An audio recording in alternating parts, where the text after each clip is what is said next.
Hey everyone, my name is Samantha Turner. I'm a registered dietitian and the owner of Oakstone Health and Nutrition, which is a dietitian private practice located in Martinsville, Virginia.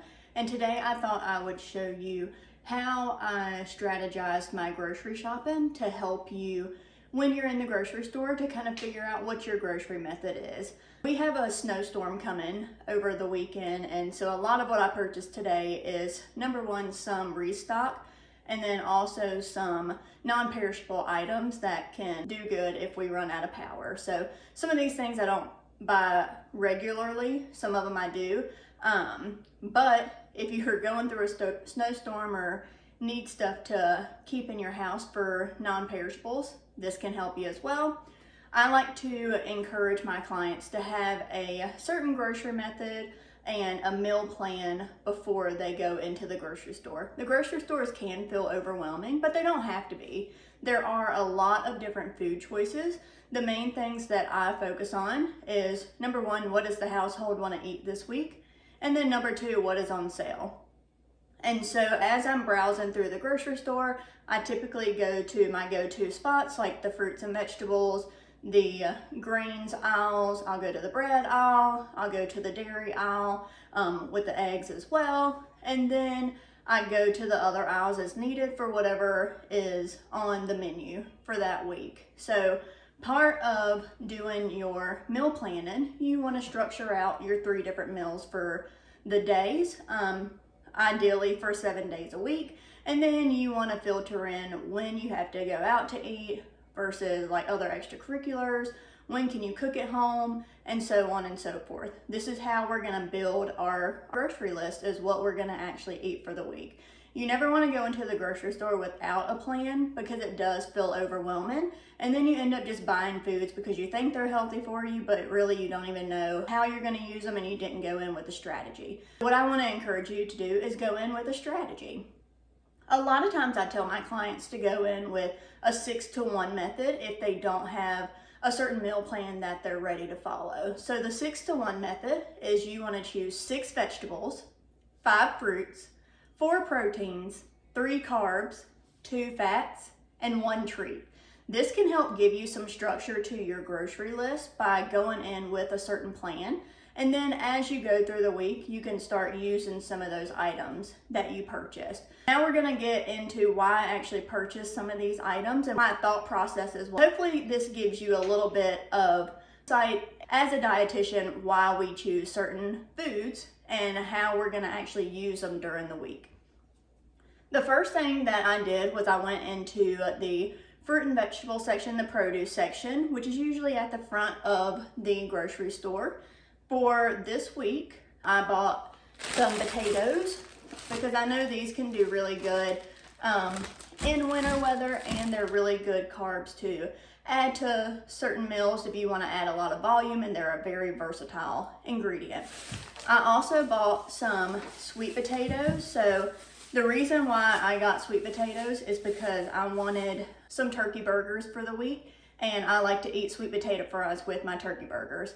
I did go to the frozen section, and the small-ish bag of sweet potatoes were $6, and personally I didn't want to pay that, so that's why I went back to the produce section and got a bag of sweet potatoes, and they were $1.19 per pound, so it ended up being about $4 for probably double the quantity that I would have purchased in the frozen bag of sweet potatoes.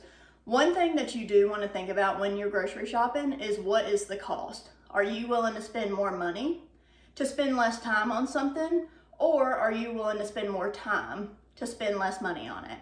This week I do have more time to do some prep for our dinner meal, so I can spend more time prepping the sweet potatoes to make them into fries myself instead of spending more money on the frozen bag. There are some weeks where I will spend more money on the frozen bag because I don't have enough time to prep the sweet potatoes for a dinner meal. So that's the question you always want to ask yourself, is how much time is going to be involved, and then how much money is involved, and then which cost is the one that you want to reduce a little bit more of, time or money.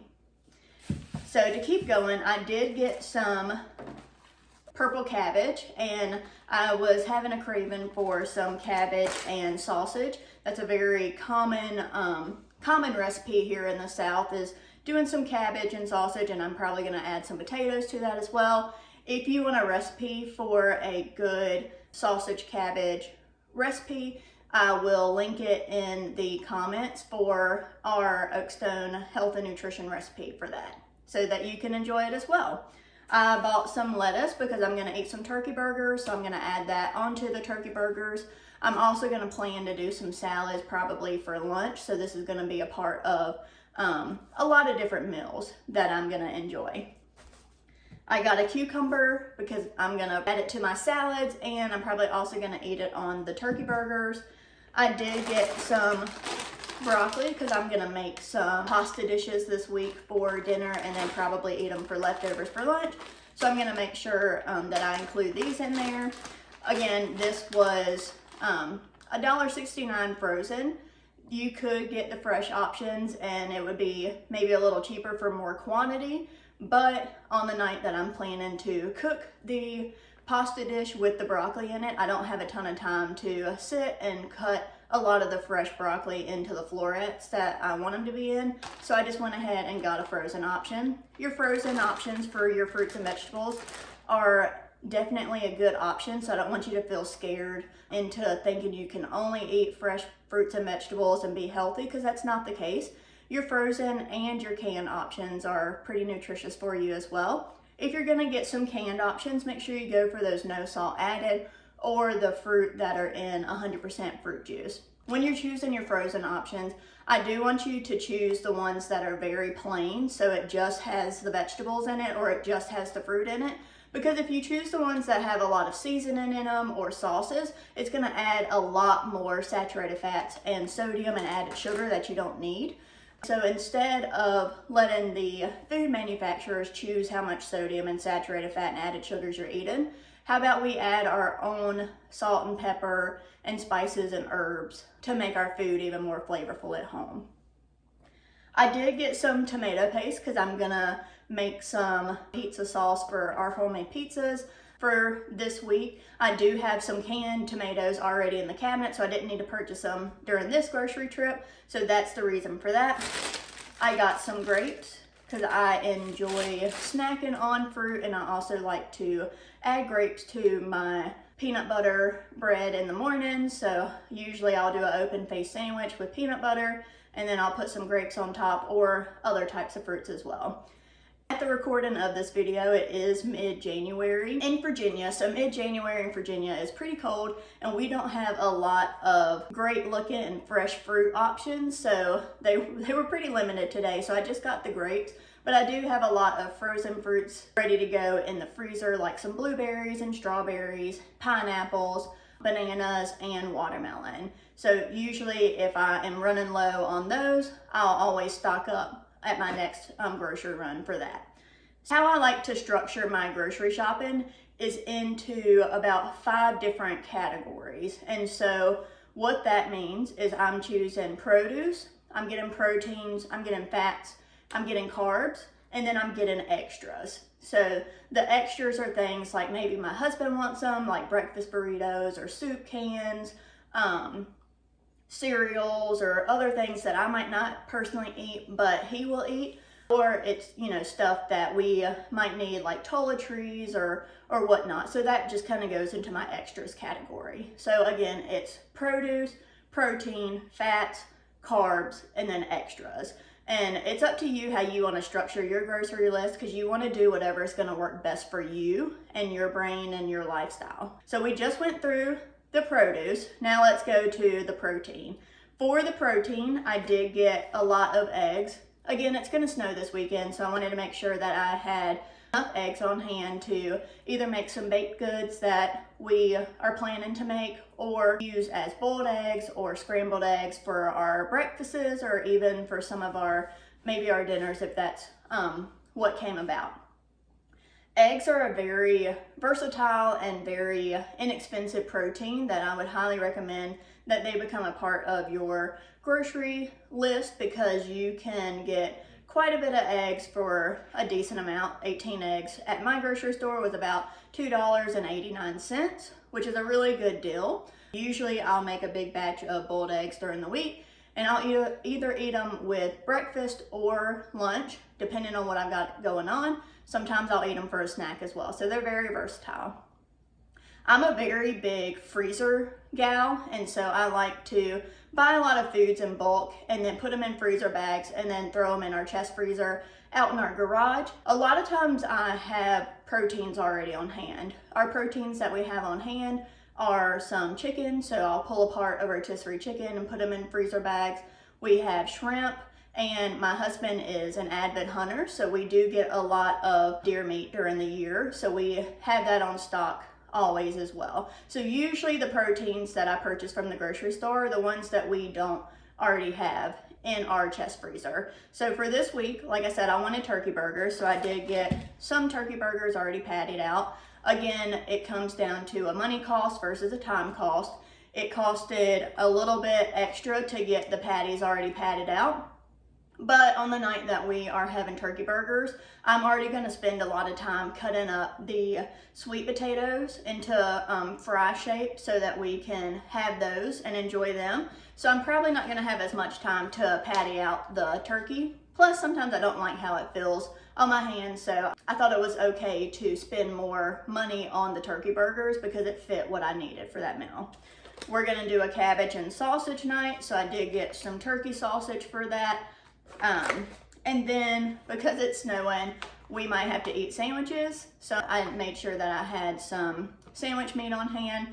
Just be mindful when you are eating your deli meats. They are one of the foods that can increase the risk of cancer. So you do want to be mindful about how much deli meat you're eating and how much processed meats that you're eating. I would encourage you in moderation, so maybe 2 or 3 times a month you want to eat some of these processed meats, and this would include your deli meats, your sausage, your bacon, and foods like that. And like I said, we do have a lot of chicken and deer meat already in our freezer, so that's going to be incorporated in a lot of our meals. Now we're going to move on to our fats. So our fats for this week, we got our cheese, so we're gonna make some sandwiches, so I got some cheese. I already have things like shredded cheese, and I do have some avocados and peanut butter already on hand, so I didn't need to purchase it during this grocery trip, but typically if I was running out of, those are the things that I would purchase as well. And then I got some kefir for some probiotics. It also has some fat in it, and it has carbs, and it has protein in it. So this is something that I like to add to my smoothies. I was running low on it, so I made sure I got some more. And then I got some 2% milk that I will use with my cereal. So I have a high fiber cereal that I like to share with my clients that I will add in the comments below so that you can enjoy it as well. And then it's really good to have for certain recipes too. We're gonna move into the carb category next. So this week, I needed to restock on pasta. That's why there's a lot of pasta here. So I got quite a bit of boxes of pasta. Again, I'm gonna make that for one of the meals, but then I also like to have a par list for our kitchen inventory for our household. And so part of that is I wanna make sure I have a certain amount of pasta or rice or other ingredients on hand at any time, just in case one of our meals doesn't work out and I have to come up with something very quickly. I have a lot of go-to options on that par list that I'll keep in stock in our kitchen so that I know that I have nutrient-rich options to choose from, so we don't have to go out to eat and we can still cook a meal at home. So I got some tortellini. I'm gonna plan to make some chicken tortellini soup for this week.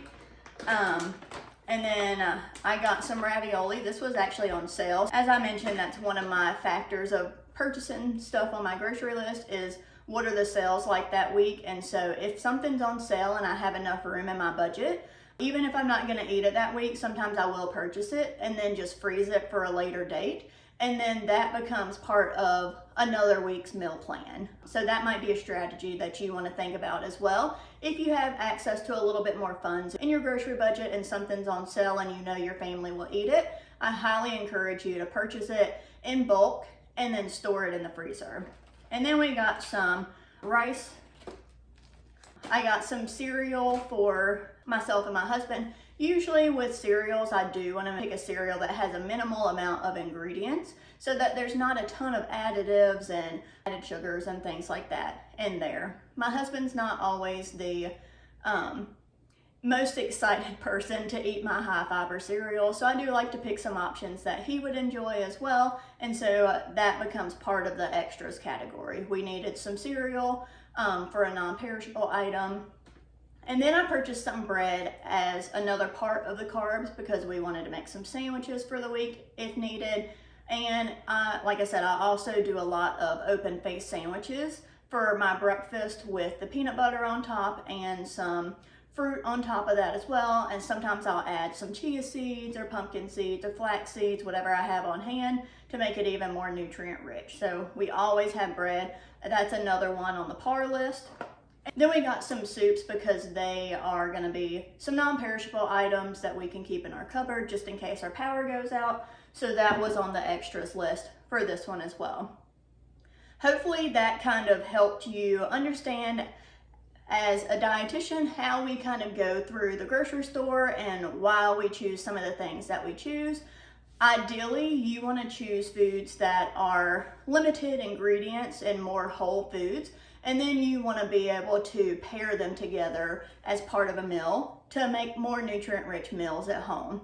My advice to you is to start simple and think of meals that you enjoy when you're eating out. So if you're eating out at a Mexican restaurant, a lot of people like a roast con pollo. If that's one of the dishes that you buy at the Mexican restaurant, learn how to make it at home. Can we get some rice? Can we buy some chicken? If you don't want to buy fresh chicken, can you get a rotisserie chicken? Can you get some cheese?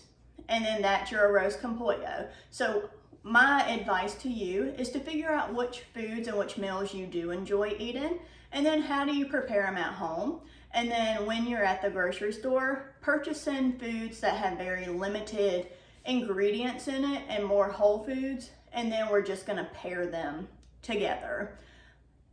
In the comments, I'll also give you a template for a kitchen par list to help with your kitchen inventory and keeping that a little bit more organized. And I'll also put in there the grocery guide that I like to go over with my clients as well, and that 6-to-1 grocery method, so that you can use that the next time you're in the grocery store too. If you have any questions, please let me know in the comments. I'd love to talk some strategy with you and help with any of the questions that you might have.